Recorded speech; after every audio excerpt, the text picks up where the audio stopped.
Bleach နဲ့ Mobile Legends collaboration က confirm ထားတာအချိန်ကြာပြီးအခုချိန်ထိဘာလို့ update မဖြစ်လာသေးတာလဲမင်္ဂလာပါ 1shot7 gaming ပရိသတ်ကြီးလွန်ခဲ့တဲ့နှစ်အစလောက်တုန်းကတွေကတော်တော်လေးကိုမှနာမည်ကြီးပြီးတော့ပရိသတ်တွေကြားတဲ့အုံကြွကြွဖြစ်သွားတဲ့ Bleach နဲ့ Mobile Legends ရဲ့ collaboration ဟာအခုဆိုရင်လုံးဝကိုငြိမ်သက်နေပါတယ်ထပ်ပြီးတော့လည်း update အကြောင်းအရာတွေဘာမှမတွေ့ရသလိုဒီကိစ္စနဲ့ပတ်သက်ပြီးတော့လည်းတင်နဲ့ဆွေးနွေးတဲ့အကြောင်းအရာတွေလည်းမတွေ့ရတော့ပါဘူးဒါကခိုင်မာတဲ့အကြောင်းရင်းနှစ်ခုရှိပါတယ်ပထမတစ်ခုကကြတော့ Mobile Legends ဟာတရုတ်ပိုင်ဖြစ်နေတာကနေပြီးတော့ sorry ကိုရောင်းစားလိုက်တာမို့လို့ပိုင်ရှင်အလွဲပြောင်းကိစ္စကြောင့်ဖြစ်ပါတယ်ဒုတိယမြောက်တစ်ချက်ကကြတော့ Bleach အနေနဲ့အဆုံးသတ်ဖို့အတွက်လိုနေသေးတာဖြစ်တဲ့အတွက်ဒါကိုစောင့်နေတာဖြစ်ကောင်းဖြစ်နိုင်ပါတယ်ပထမအကြောင်းပြချက်ဖြစ်တဲ့ Mobile Legends ဟာအရင်တုန်းကလိုမျိုးတရုတ်ကုမ္ပဏီပိုင်တဲ့ game တစ်ခုမဟုတ်တော့ဘဲနဲ့ sorry ကိုရောင်းစားလိုက်တယ်ဆိုတဲ့ကိစ္စကအားလုံးလဲတီးမိခေါက်မိကြားမိပြီးသားလောက်လို့ထင်ပါတယ်ဒီအကြောင်းကိုအသေးစိတ်အနေနဲ့ဗီဒီယိုတစ်ပုဒ်နဲ့ထပ်ပြီးတော့တင်ဆက်ပေးပါမယ်အကြမ်းမြင့်သိထားရမှာကတော့ Mobile Legends ဟာအခုဆိုရင်တရုတ်ပိုင်မဟုတ်တော့ပါဘူး sorry ပိုင်ကုမ္ပဏီတစ်ခုဖြစ်တဲ့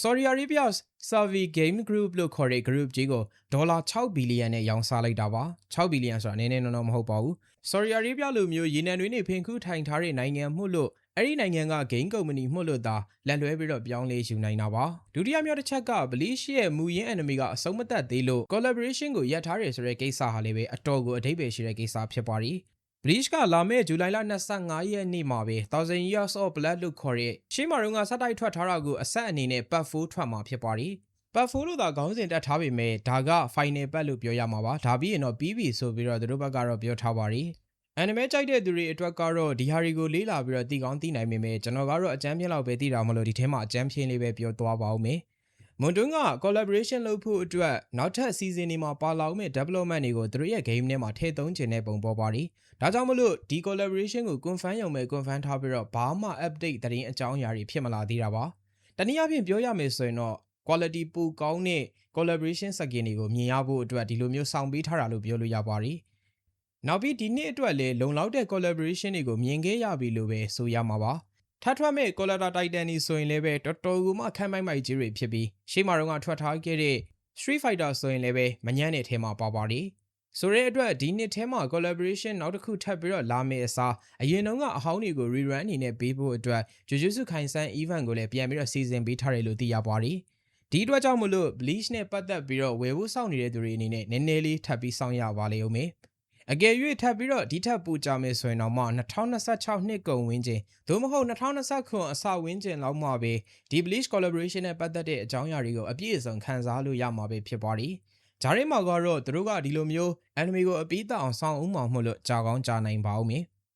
ထပ်ထွက်မဲ့ event အနေနဲ့ပတ်သက်ပြီးတော့လည်းရှာဖွေထားကြည့်ရသလောက်ကတော့မွန်တွန်းရဲ့အကြီးအကျယ်ပြောင်းလဲမှုတွေကိုလုပ်နေကြ Project Next ရဲ့အပိုင်းအစတွေဖြစ်တဲ့ in-game တွေက UI အပြောင်းလဲတွေ main interface အပြောင်းလဲတွေအပါအဝင်ကိုမှ hero design တွေ revamp တွေပြီးတော့ရင် second ပုံစံ design တွေ revamp တွေအကြီးအကျယ်လာဖို့လည်းရှိပါသေးတယ်ဒီအကြောင်းကိုလည်းပဲကျွန်တော်ဗီဒီယိုတစ်ပုဒ်နဲ့အတူတူတည်တည်တတ်တတ်ထပ်ပြီးတော့တင်ဆက်ပေးပါဦးမယ်မွန်တွန်းအနေနဲ့ကျွန်တော်တို့စီကရေညှစ်နေတာတော်တော်လေးများပြီမို့လို့တို့လည်းဒီနေ့ထဲထပ်ပြီးတော့ညှစ်မယ်ဆိုရင်တော့မှအဟောင်းနေနဲ့ပဲညှစ်နိုင်ပါတော့တယ်ဒါရောင် Collector Titan skin တွေကြလို့ရှိရင် favorite ဖြစ်တဲ့သူတွေအတွက်9កောင်တော့မှလာမှာဖြစ်တဲ့အတွက်ရွေးစရာတွေကရှိနေအောင်ပါပါဒီတော့ diamond ကိုချွေတာထားပြီးတော့စုထားတင်တာစုထားဖို့အတွက်လည်းအကြံပြုပါရစေ